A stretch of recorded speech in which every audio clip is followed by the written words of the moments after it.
بسم اللہ الرحمن الرحیم۔ دین اسلام زندگی چینل کے ناظرین السلام علیکم۔ آج کی ویڈیو میں ہم آپ کو بیان کریں گے بہلول دانا کے قصے سے۔ آپ سے گزارش ہے کہ ہماری ویڈیو کو اینڈ تک لازمی دیکھیں۔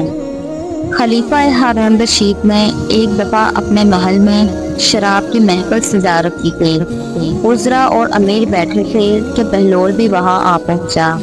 اس نے بادشاہ کی حرکتوں کو خاموشی سے دیکھا تو ہارون رشید کو اس کی نصیحتیں یاد آئی۔ نشے کی حالت میں اس نے سوچا کہ اس سے پہلے بہلول کوئی ایسی بات کر دے جس سے میرا سر چٹ جائے، تو اس نے خود پہل کی۔ اس نے بہلول سے کہا کہ بہلول، میرے ایک سوال کا جواب دو گے؟ بہلول نے کہا، جی میں جواب دوں گا۔ ہارون نے بہلول سے کہا کہ بہلول، یہ بتاؤ، ایک شخص انگور کھا رہا ہو تو کیا وہ حرام ہے؟ بہلول نے جواب دیا کہ بالکل نہیں۔ ہارون نے کہا کہ اگر وہ انگور کھا کے پانی پی لے؟ تو بہلول نے کہا کہ کوئی حرج نہیں ہے۔ پھر ہارون نے کہا کہ وہی شخص انگور کھا کے پانی پی کر اس کے بعد وہ دودھ میں بیٹھ جائے تو؟ پھر بہلول نے کہا کہ کوئی مسئلہ نہیں ہے، جتنی دیر چاہے بیٹھا رہے۔ پھر ہارون نے کہا کہ بہلول، پھر تم خود ہی بتاؤ کہ وہی انگور اور پانی کچھ عرصہ دھوپ میں رکھ دیے جائیں تو حرام کیوں ہو جاتے ہیں؟ ہارون رشید نے بڑے فخر کے ساتھ اپنی بات کو بیان کیا۔ پھر بہلول نے ہارون سے کہا کہ اگر اجازت ہو تو میں چند سوال آپ سے کروں۔ ہارون نے کہا، جی اجازت ہے۔ بہلول نے سوال کیا کہ عالی جناب، یہ بتائیے کہ اگر کسی آدمی کے سر پر تھوڑی سی مٹی ڈال دی جائے تو کیا اس کو کوئی نقصان ہوگا؟ ہارون رشید نے فوراً جواب دیا کہ نہیں۔ تو بہلول نے کہا کہ اس کے بعد اس کے سر میں اگر تھوڑا سا پانی ڈال دیا جائے تو کیا اس شخص کو پھر تکلیف ہوگی؟ ہارون نے کہا کہ نہیں، اس کو کوئی تکلیف نہیں ہوگی۔ پھر بہلول نے کہا کہ اگر اسی مٹی اور پانی کو ملا کر ایک اینٹ بنائی جائے اور اس شخص کے سر پر ماری جائے تو کیا اس کو کوئی نقصان ہوگا؟ ہارون نے کہا کہ بہلول، تم بھی عجیب باتیں کرتے ہو۔ ہارون رشید ہنسنے لگا اور کہا، اس کا تو سر بھی پھٹ جائے گا۔ بہلول نے کہا کہ عالی جناب، تو پھر آپ غور فرمائیں تو آپ کو معلوم ہوگا کہ جس طرح مٹی اور پانی مل کر انسان کا سر پھاڑ سکتے ہیں، اسی طرح انگور اور پانی بھی مل کر ایسی چیز بنا دیتے ہیں کہ جو حرام اور ناپاک ہے، جس کے پینے سے انسان کی عقل ماری جاتی ہے اور اس کو برے اور بھلے کی تمیز نہیں رہتی۔ اس لیے اسلام نے اس کے پینے والے پر سزا واجب کی ہے۔ بہلول دانا ہمیشہ کی طرح ایک دن ہارون رشید کو نصیحت کرنے کے لیے شاہی محل میں گئے۔ حالانکہ بہلول کو پتا تھا کہ ہارون کے کان میں حقیقت نہیں دیکھتی، لیکن ان کو بھی عادت سی ہو گئی تھی کہ وہ کبھی کبھار شاہی محل میں آ کر خلیفہ ہارون رشید کو سمجھائیں تو وہ غلطی پر ہے۔ ہارون بھی بہلول کی باتیں سننے کا عادی ہو چکا تھا۔ اگرچہ بہلول جتنی بھی باتیں کرتے تھے وہ گستاخانہ انداز میں غصے سے کیا کرتے تھے، لیکن اس کے باوجود بھی ہارون بہلول کی باتوں کو سنجیدہ نہیں دیتا تھا۔ لیکن اس بار بہلول نے بڑی محفل میں ایسی حرکت کی کہ جس سے خلیفہ ہارون بہت ناراض ہوا۔ جب بہلول محل میں داخل ہوا تو اس نے دیکھا کہ ہارون کے ارد گرد لوگوں کی بڑی تعداد موجود تھی۔ جس طرف بہلول نے دیکھا کہیں بیٹھنے کی جگہ نہ ملی۔ ساتھ ہی اس نے یہ بھی محسوس کیا کہ کوئی شخص اسے دیکھ کر خوش نہیں ہوا۔ وہ تھوڑی دیر کھڑے ہو کر لوگوں کو دیکھتے رہے، اس کے بعد مجمع کو چیرتے ہوئے سیدھے تخت کی طرف گئے اور ہارون کے ساتھ تخت پر بیٹھ گئے۔ دربار میں بیٹھے لوگ چیخنے چلانے لگے کہ یہ کیسی حرکت ہے، یقیناً بہلول دیوانہ ہو گیا ہے۔ ابھی تک کسی نے خلیفہ پہ اس طرح سے بے ادبی نہیں کی تھی۔ ہارون لوگوں کی باتیں سن کر بہلول کی طرف غصے سے دیکھنے لگا، لیکن بہلول ٹس سے مس نہیں ہوا۔ ان کے لبوں پر ایک مسکراہٹ تھی۔ غصے سے ہارون کی زبان بند تھی۔ وہ محسوس کر رہا تھا کہ بہلول نے اس حرکت سے دوسروں کے سامنے اس کی توہین کی ہے۔ سب حیران ہے کہ خلیفہ اور بہلول کی طرف دیکھ رہے تھے۔ ہارون گہری سوچ میں پڑ گیا، لیکن اس کو سمجھ نہیں آ رہا تھا کہ کس طرح بہلول سے اپنی جان چھڑائے۔ اچانک اس کے ذہن میں ایک ترکیب آئی۔ وہ ہنس کر بہلول کی طرف دیکھ کر بولا کہ اب جب تم تکلیف کر کے ہم سے ملنے آ گئے ہو تو تم سے ایک سوال کرنا چاہتے ہیں۔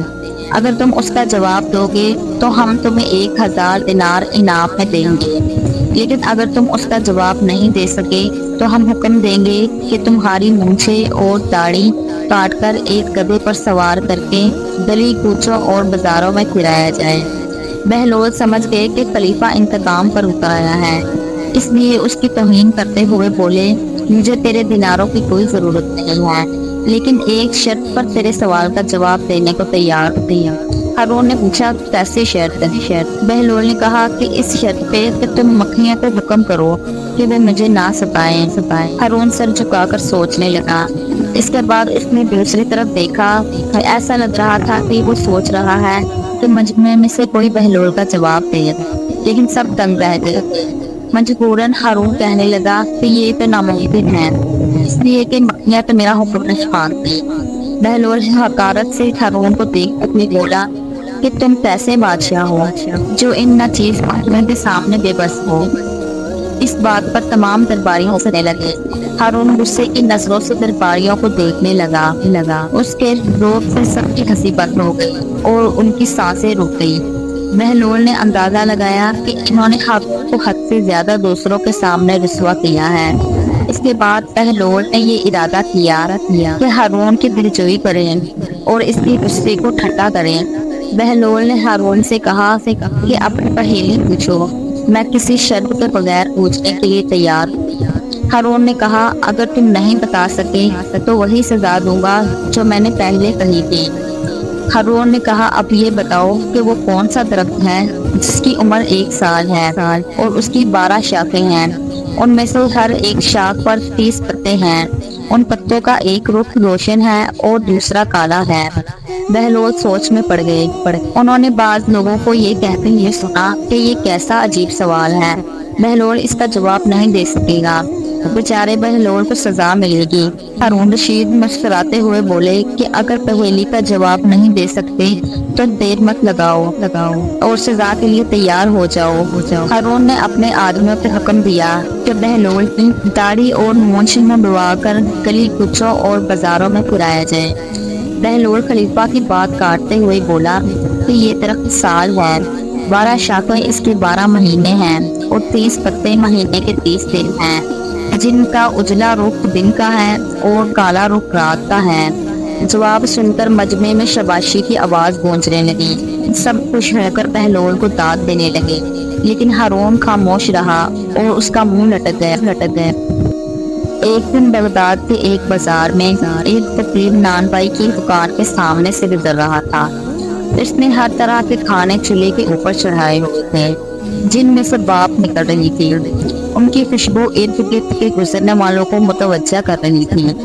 بیچارے فقیر کا دل بھی للچایا، پر اس غریب کے پاس پیسے نہیں تھے جو ان کھانوں کو خرید سکتا، لیکن اس کا وہاں سے جانے کا بھی دل نہیں کر رہا تھا۔ ان کھانوں سے اس کی بھوک بڑھتی چلی جا رہی تھی۔ پھر اس نے اپنے تھیلے کو کھولا اور اس میں سے سوکھی ہوئی روٹی نکالی اور کھانے کی دیگ کی بات سے نرم کر کے کھانے لگا۔ نان بھائی چپ چاپ سب دیکھ رہا تھا۔ جب فقیر کی روٹی ختم ہوئی اور وہ جانے لگا تو نان بھائی نے اس کا راستہ روک لیا اور کہا کہ کہاں بھاگ رہے ہو، لاؤ میرے پیسے نکالو۔ فقیر نے حیران ہو کر پوچھا کہ کون سے پیسے؟ نان بھائی نے کہا کہ ابھی تو نے میرے کھانے کی باپ کے ساتھ روٹی کھائی، اس کے پیسے کون چکائے گا؟ فقیر نے کہا کہ عجیب انسان ہو تم، وہ باپ تو ہوا میں اڑ رہی تھی، اگر میں نے اس کے ساتھ روٹی کھا کر خود کو بہلانے کی کوشش کی ہے تو اس میں تیرا کیا گیا ہے جس کی قیمت ادا کروں؟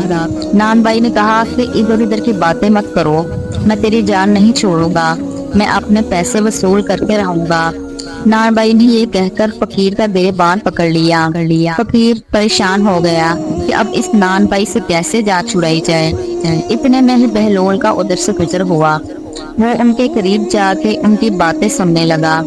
فقیر بہلول کو ہمدرد سمجھ کر سارا قصہ بیان کیا تو بہلول نان بھائی سے بولا کہ بھائی یہ بتاؤ کہ کیا اس غریب نے تمہارا کھانا کھایا ہے؟ اس نے کہا کہ نہیں، کھانا تو نہیں کھایا، لیکن اس میں میرے کھانے کے بعد سے فائدہ تو اٹھایا ہے۔ میں نے اس کی قیمت مانگی ہے، لیکن اس کے سمجھ میں یہ بات آ ہی نہیں رہی۔ بہلول نے کہا تم بالکل درست کہہ رہے ہو۔ تو بہلول نے اپنی جیب سے کچھ سکے نکالے اور ایک ایک کر کے ان سکوں کو زمین پر گراتا گیا اور کہا کہ نان بھائی، یہ پیسوں کی آواز کو پکڑ لو، اپنے کھانوں کے باپ کی قیمت، یہ سکوں کی آواز تیرے کھانوں کی باپ اور خوشبو کی قیمت ہے۔ ارد گرد کے لوگ دیکھ کر ہنسنے لگے۔ نان بھائی بولا کہ یہ کون سا طریقہ ہے پیسے دینے کا؟ بہلول نے جواب دیا کہ اگر تو اپنے کھانے کے باپ اور خوشبو بیچے گا تو اس کی قیمت تجھے سکوں کی آواز کی صورت میں ہی ادا کی جا سکتی ہے۔ خلیفہ ہارون رشید کی بیوی زبیدہ ایک نیک اور بارسا خاتون تھی۔ انہوں نے اپنے محل میں 1000 ایسی خادمائیں رکھی ہوئی تھی جو قرآن حافظہ اور قاریہ تھی۔ انہوں نے ان سب کی ڈیوٹیاں مختلف شفٹوں میں لگائی ہوئی تھی۔ ان کے محل سے 24 گھنٹے قرآن کی تلاوت کی آواز آ رہی ہوتی تھی۔ ایک دن ہارون رشید اپنی بیوی کے ساتھ دریا کے کنارے ٹہل رہا تھا کہ ایک جگہ بہلول کو بیٹھے ہوئے دیکھا۔ اس نے کہا السلام علیکم۔ بہلول نے کہا وعلیکم السلام۔ ہارون رشید نے کہا بہلول، آپ یہاں کیا کر رہے ہیں؟ بہلول نے کہا کہ ریت پر گھر بنا رہا۔ ہارون نے پوچھا کہ کیسے بنا رہے ہو؟ بہلول نے جواب دیا جو آدمی اس کو خریدے گا میں اس کے لیے دعا کروں گا کہ اللہ تعالیٰ ان کو جنت میں گھر عطا فرمائے گا۔ بادشاہ نے کہا بہلول، اس گھر کی قیمت کیا ہے؟ بہلول نے کہا کہ صرف 1 دینار۔ ہارون رشید نے سمجھا کہ یہ دیوانے کی کوئی بیوقوفی ہے اور وہ آگے چلا گیا۔ ان کے پیچھے زبیدہ خاتون نے بہلول کو پوچھا کہ تم یہاں کیا کر رہے ہو؟ بہلول نے کہا میں ریت پر گھر بنا رہا ہوں۔ زبیدہ نے پوچھا کہ کس طرح بنا رہے ہو؟ بہلول نے جواب دیا جو آدمی اس کو خریدے گا میں اس کے لیے دعا کروں گا کہ اللہ تعالیٰ اس کو جنت میں گھر عطا فرمائے گا۔ انہوں نے پوچھا بہلول، اس گھر کی کیا قیمت ہے؟ بہلول نے کہا کہ صرف 1 دینار۔ زبیدہ خاتون نے 1 دینار نکال کر بہلول کو دیا اور کہا میرے لیے دعا کرنا۔ وہ دعا لے کر چلی گئی۔ رات کو جب ہارون رشید سویا تو اس نے خواب میں جنت کے مناظر دیکھے، آبشاریں اور پھل اور پھول دیکھنے کے علاوہ بڑے بڑے اونچے خوبصورت محل بھی دیکھے۔ اس نے ایک سرخ یاقوت کے بنے ہوئے محل پر اس کی بیوی زبیدہ کا نام لکھا ہوا دیکھا۔ ہارون رشید نے سوچا کہ جا کر دیکھوں تو صحیح کہ یہ میری بیوی کا ہی گھر ہے۔ وہ محل میں داخل ہونے کے لیے جیسے ہی دروازے پر پہنچا تو ایک دربان نے ان کو روک دیا۔ ہارون رشید کہنے لگا اس پر تو میری بیوی کا نام لکھا ہوا ہے، لہٰذا مجھے اندر جانے دیں۔ دربان نے کہا کہ نہیں، یہاں دستور الگ ہے، جس کا نام ہوتا ہے اس کو اندر جانے کی اجازت ہوتی ہے، لہٰذا تمہیں اندر جانے کی اجازت نہیں ہے۔ جب دربان نے ہارون رشید کو پیچھے ہٹایا تو اس کی آنکھ کھل گئی۔ بیدار ہونے پر فوراً اس کو خیال آیا مجھے لگتا ہے کہ بہلول کی دعا زبیدہ کے حق میں اللہ تعالیٰ نے قبول کر لی ہے۔ پھر اس کو افسوس ہوا کہ کاش میں بھی ایک گھر خرید لیتا تو کتنا اچھا ہوتا۔ وہ ساری رات اسی افسوس میں کروٹیں بدلتا رہا۔ صبح ہوئی تو اس کے دل میں خیال آیا کہ آج خود میں اس دریا کے کنارے جاؤں گا۔ اگر آج بھی بہلول مجھے مل گیا تو میں ایک گھر خریدوں گا۔ چنانچہ وہ پھر شام کو اپنی بیوی کو لے کر چل پڑا اور بہلول کو تلاش کرنے لگا۔ تلاش کرتے ہوئے ادھر ادھر دیکھ رہا تھا کہ اچانک اس نے بہلول کو ایک جگہ پر بیٹھے ہوئے دیکھا۔ اسی طرح وہ گھر بنا رہا تھا۔ ہارون رشید نے سلام کہہ کر بہلول کو پوچھا کہ بہلول کیا کر رہے ہو؟ بہلول نے جواب دیا کہ ریت پر گھر بنا رہا۔ ہارون نے کہا کہ کیسے بنا رہے ہو؟ بہلول نے کہا کہ جو آدمی اس کو خریدے گا میں اس کے حق میں دعا کروں گا، اس کے بدلے میں اللہ تعالیٰ اس کو جنت میں گھر عطا فرمائے گا۔ ہارون رشید نے کہا بہلول، اس کی کیا قیمت ہے؟ بہلول نے کہا کہ اس کی قیمت پوری دنیا کی بادشاہی ہے۔ ہارون رشید نے کہا کہ اتنی قیمت تو میں نہیں ادا کر سکتا، کل تو آپ 1 دینار کے بدلے دے رہے تھے اور آج آپ پوری دنیا کی بادشاہت مانگ رہے ہیں۔ بہلول نے کہا کہ بادشاہ سلامت، کل بن دیکھے کا معاملہ تھا اور آج دیکھے ہوئے کا معاملہ ہے۔ کل بن دیکھے کا سودا تھا اس لیے سستا مل رہا تھا، اور آج آپ دیکھ کر آئے ہیں اس لیے قیمت بھی زیادہ دینی پڑے گی۔ بہلول دانا ایک مرتبہ ایک قبرستان میں بیٹھے ہوئے تھے کہ کسی نے پوچھا، بہلول یہاں کیا کر رہے ہو؟ بہلول کہنے لگے کہ ایسے لوگوں کے پاس بیٹھا ہوں کہ جن کی صحبت مجھے تکلیف نہیں دیتی، اور اگر ان سے دور رہوں تو یہ میری غیبت نہیں کرتے۔ پوچھنے والے نے دوبارہ کہا کہ مہنگائی بہت بڑھ گئی ہے، اس میں کمی کی دعا کریں۔ بہلول کہنے لگے کہ اللہ کی قسم مجھے تو کوئی پرواہ نہیں ہے، چاہے گندم کے ایک دانے کے بدلے میں 1 دینار ہی کیوں نہ ہو جائے، اس لیے کہ اللہ تعالیٰ کا ہم پر حق ہے کہ ہم اس کے حکم کے مطابق اس کی عبادت کریں، اور اللہ پر یہ ہمارا حق ہے وہ اپنے وعدے کے مطابق ہمیں رزق دے۔ جب رزق کی ذمہ داری اللہ تعالیٰ نے خود لی ہے تو مجھے فکر کرنے کی کوئی ضرورت نہیں ہے۔ جو اللہ رب العزت پر توکل رکھتے ہیں ان کی ہر مشکل آسان ہو جاتی ہے۔ اللہ تعالیٰ ہم سب کو سیدھے راستے پر چلنے کی توفیق عطا فرمائے، آمین۔ آج کے لیے بس اتنا ہی۔ مزید ویڈیوز دیکھنے کے لیے ہمارے چینل کو لائک، سبسکرائب اور شیئر ضرور کریں۔